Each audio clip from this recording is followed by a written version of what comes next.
કેમ છો વિદ્યાર્થી મિત્રો? હું છું પ્રતીક સગર અને આજે આપણે ભણી રહ્યા છીએ એફવાય બીકોમ સેમિસ્ટર 2 ની અંદર યુનિટ નંબર 4 સ્ટેટની અંદર. એનું નામ છે અસતત વિતરણ 2. આજે આપણે ભાગ ભણી રહ્યા છીએ ચોથો. આગળ હું 3 ભાગ બનાવી ચૂક્યો છું. જો તમે ન જોયા હોય તો ડિસ્ક્રિપ્શનમાં તેની લિંક મૂકેલી છે. આજે આપણે ભણવાનું છે ગુણોત્તર વિતરણ વિશે. આપણે ગુણોત્તર વિતરણ ક્યારે લાગે કે જ્યારે n બરાબર 1 હોય ત્યારે. બરાબર, આ વસ્તુ આપણે આગળના ભાગોમાં સમજાવી ચૂક્યો છું. એટલે ગુણોત્તર વિતરણ માટેનું p ઓફ x નું સૂત્ર થશે p અને q ની ઉપર x ઘાત થશે. બરાબર, આ સૂત્ર આપણે ઓલરેડી ભણી ચૂક્યા છીએ. હવે આજે આપણે ભણવાનું છે મધ્યકનું સૂત્ર. તો મધ્યકની અંદર આપણે આગળ જે ઋણ હતું એની અંદર આપણે સૂત્ર શું હતું તો કે n q અને છેદમાં p હતું. પણ આપણને ખબર છે કે n બરાબર 1 છે. તો હવે અહીંયા સૂત્ર શું થઈ જશે? q છેદમાં p. કેમ? કારણ કે n મૂકો તોય શું, ના મૂકો તોય શું, કારણ કે n બરાબર 1 છે. એ જ રીતે વિચરણનું સૂત્ર થશે q ના છેદમાં p નો વર્ગ. અને પ્રમાણિત વિચલન શોધવાનું કે તો આ વિચરણનો રૂટ કરી દેવાનો. બરાબર, ચલો એવા દાખલા જોઈએ છે આપણે. શું કે છે દાખલામાં? સ્વાધ્યાયનો મેં 14મો દાખલો તમારા માટે લીધો છે. એક પાસાને ઉછાળતા ચોથા પ્રયત્ને પ્રથમ વખત અંક 6 મળે. જો અહીંયા શબ્દ આવ્યો છે પ્રથમ વખત, એટલે કે n બરાબર 1 થાય. એનો મતલબ કે આ ગુણોત્તર વાળો દાખલો છે. બરાબર, બીજું કીધું છે પ્રથમ વખત અંક 6 મળે તે અગાઉના નિષ્ફળ પ્રયત્નોની સંખ્યાનો મધ્યક અને વિચરણ પણ મેળવો. એટલે આપણી પાસે 2 દાખલા થયા, એક મધ્યક અને વિચરણ બી શોધવાનું, અને ત્રીજો દાખલો ઉપર થયો આપણો જે નોર્મલ આપણે ગણીએ છીએ તે. તો ચલો સૌથી પહેલા પાસાને ઉછાળીએ છીએ. તો આપણે પાસાને ઉછાળીએ તો એની સંભાવના લઈશું આપણે. તો ટોટલ આપણે જ્યારે પાસાને ઉછાળીએ તો આપણને 6 પરિણામ મળે. એટલે નીચે લખીશું આપણે 6. બીજું આપણને કીધું છે ચોથા પ્રયત્ને પ્રથમ વખત અંક 6 મળે. હવે અંક 6 એક જ વાર આવે, 1 2 3 4 5 6, પણ એની અંદર જ્યારે બી પડે પાસો ઉછળે અને એ પાસો જ્યારે આપણને દેખાય ત્યારે 6 એક જ વાર દેખાય. એટલે આપણે ઉપર લખીશું 1. આ આપણને p મળી ગયું. તો q બરાબર શું તો કે 1 માઇનસ p, 1 માઇનસ 1 ના છેદમાં 6. 6 ને લસા કાઢીશું. 6 એકા 6 માઇનસ 1, માટે q બરાબર 5 ના છેદમાં 6. એક આ આપણને કામની વસ્તુ છે અને એક આ કામની વસ્તુ છે. બરાબર, ચલો હવે આપણને કીધું છે ચોથા પ્રયત્ને, એટલે કે n વત્તા x બરાબર 4. કેટલા લખીશું? 4. અને પ્રથમ વખત કીધું છે એટલે કે n બરાબર 1. અને જ્યારે n બરાબર 1 આવે ત્યારે આપણે ગુણોત્તર વિતરણ છે સમજી લેવાનું. માટે x બરાબર કેટલા તો કે 4 માંથી 1 જાય, માટે x બરાબર આપણને કેટલા મળ્યા? 3. તો આપણને આ 5 વસ્તુની નોર્મલ જરૂર પડે. બરાબર છે, ચલો હવે દાખલાની શરૂઆત કરીએ છીએ. ચોથા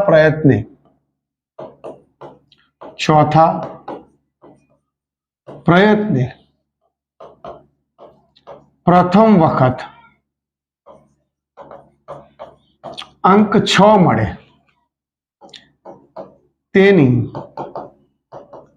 સંભાવના બરાબર p ઓફ x બરાબર. હવે આપણું સંભાવનાનું સૂત્ર તમને ખબર જ છે કે પહેલા લખીશું આપણે p અને પછી લખીશું q ની ઉપર x ઘાત. હવે x બરાબર આપણે લઈશું 3.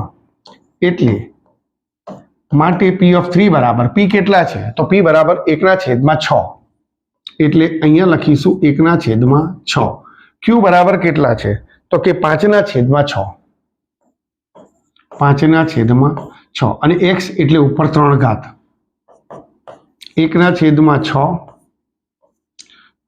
અને બીજું 5 ની 3 ઘાત એટલે પાયું પાયું 25 પંચા 125 અને છેદમાં 6 ની 3 ઘાત એટલે છાયું છાયું 36 અને 36 છંગ 216.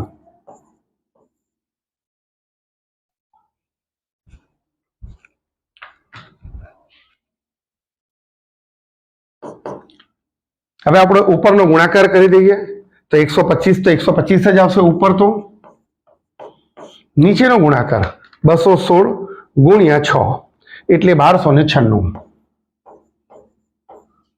બરાબર, માટે p ઓફ 3 બરાબર હવે 125 ભાગ્યા 1296 એટલે જવાબ આવે છે 0.096 અને 45 છે તો આપણે એને 5 કરી શકીએ, બરાબર. તો આ આપણો જવાબ આવી ગયો છે. પ્રથમ વખતની સંભાવના શોધવાની કીધી છે તે. હવે આપણે મધ્યક અને વિચરણ શોધીએ. તો લખીશું મધ્યક. મધ્યકમાં ઉપર લખીશું ક્યુ અને નીચે લખીશું પી. ક્યુ બરાબર કેટલા હતા? તો ક્યુ બરાબર 5/6. તો લખીશું 5/6 અને છેદમાં 1/6. હવે આપણે લખી દઈશું. આ છેદનો છેદ ઉપર જાય અને 6 શું થઈ ગયા? ઉડી ગયા. માટે મધ્યક બરાબર 5. આ આપણો એક જવાબ આવી ગયો. હવે આપણે વિચરણ શોધીએ. વિચરણ બરાબર ક્યુ છેદમાં પી નો વર્ગ. ક્યુ બરાબર આપણે હમણાં જ લખ્યા 5/6 અને છેદમાં 1/6 અને એનો વર્ગ. 5/6 અને છેદમાં 1 નો વર્ગ 1 અને 6 નો વર્ગ 36. હવે આપણે સીધે સીધું લખી દઈએ 5/6. આ 36 છેદમાં છે તે છેદનો છેદ ઉપર જાય એટલે 36/1. છાયું છાયું 36 એટલે આપણે એમ કહી શકીએ કે વિચરણ બરાબર 6×5 = 30. અહીં આપણો આ દાખલો પૂર્ણ થાય છે, બરાબર. તો ચલો હવે બીજો દાખલો ગણી લઈએ. સ્વાધ્યાયનો 29મો ડી દાખલો આપણે લીધો છે. ડિસેમ્બર 2016 યુનિવર્સિટીમાં પૂછાયેલો છે તમારો આ દાખલો. વીજળીના બલ્બના જથ્થામાં 20% બલ્બ સારા હતા. 20% બલ્બ સારા હતા. આ બલ્બ એક પછી એક તપાસવામાં આવે છે તો 10મો બલ્બ તપાસતા તેનો પહેલો સારો બલ્બ મળે. જો અહીંયા પહેલો સારો બલ્બ આપણને કહી દીધો એટલે કે n બરાબર 1 એટલે ગુણોત્તરની પદ્ધતિથી આ દાખલો ગણવો પડશે, બરાબર છે. તો તેની સંભાવના શોધો. આ ઉપરાંત પહેલો ખામી વગરનો બલ્બ મળે તે પહેલાની નિષ્ફળતાના મધ્યક અને વિચરણ પણ મેળવો. ગયો દાખલો છે તેના જેવો સેમ દાખલો છે, જોઈ લઈએ છે. તો આપણને પહેલા કીધું છે સારા બલ્બ કેટલા? 20%. એટલે આપણે એની સંભાવના શોધીએ તો P બરાબર 20% અને 20% એટલે 20/100 માટે P બરાબર 0.2 કહેવાશે.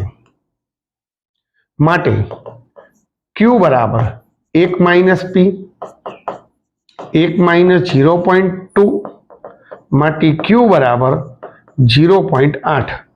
આપણને બે વસ્તુ મળી ગઈ. ઓકે. હવે દાખલાની રકમમાં પાછા જઈએ છે. એક પછી એક બલ્બ તપાસવાનો આવે છે. 10મો બલ્બ તપાસતા એટલે n + x બરાબર કેટલા? 10. બીજું કીધું છે પહેલો સારો બલ્બ મળે એટલે n બરાબર 1 માટે x બરાબર 10 - 1 માટે x બરાબર કેટલા? 9. ઓકે. આપણને 1 2 3 4 5 વસ્તુ આપણને મળી ગઈ છે, બરાબર. તો ચલો હવે દાખલો ગણી કાઢીએ. આપણે લખીએ છીએ આપણે 10મો બલ્બ તપાસતા. 10મો બલ્બ તપાસતા પહેલો સારો બલ્બ મળે તેની સંભાવના બરાબર P of x બરાબર સૂત્ર આપણે લખી દીધું.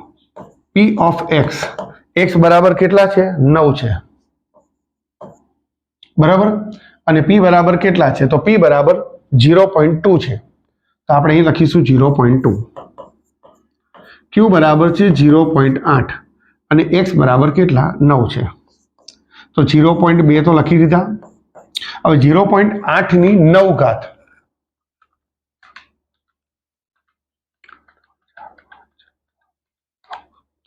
એટલે 0.1342. તો આપણે ગુણાકાર કરી દઈએ. 0.2 ગુણ્યા 0.1342. તો જવાબ આવે છે પી ઓફ 9 બરાબર 0.02684. ચોપડીમાં આ 0 લખાયો નથી, તો તમે ધ્યાન આપજો, 0.02684 જવાબ આવે છે. બરાબર. ચલો મધ્યક શોધી કાઢીએ આપણે. તો લખીએ છીએ મધ્યક. મધ્યક બરાબર ક્યુ ના છેદમાં પી. ક્યુ બરાબર 0.8 અને પી બરાબર 0.2 માટે મધ્યક બરાબર 0.8 ભાગ્યા 0.2 એટલે 4 જવાબ આવે છે મધ્યક બરાબર. અને વિચરણ બરાબર ક્યુ છેદમાં પી નો વર્ગ. ક્યુ બરાબર 0.8 અને છેદમાં પી નો વર્ગ એટલે 0.2 નો વર્ગ. ઉપર 0.8 બરાબર અને નીચે 0.2 ગુણ્યા 0.2 એટલે 0.04 માટે વિચરણ બરાબર 0.8 ભાગ્યા 0.04 એટલે 20 જવાબ આવે છે. તો અહીં આપણો આ દાખલો પણ આપણે પૂર્ણ કરીએ છીએ. બરાબર. આશા રાખું છું વિદ્યાર્થી મિત્રો કે આ બંને દાખલા તમને બરાબર ખ્યાલ આવી ગયા હશે. ફરી મળીશું આપણે નવા એક ભાગમાં. થેન્ક યુ વિદ્યાર્થી મિત્રો. Thank you so much.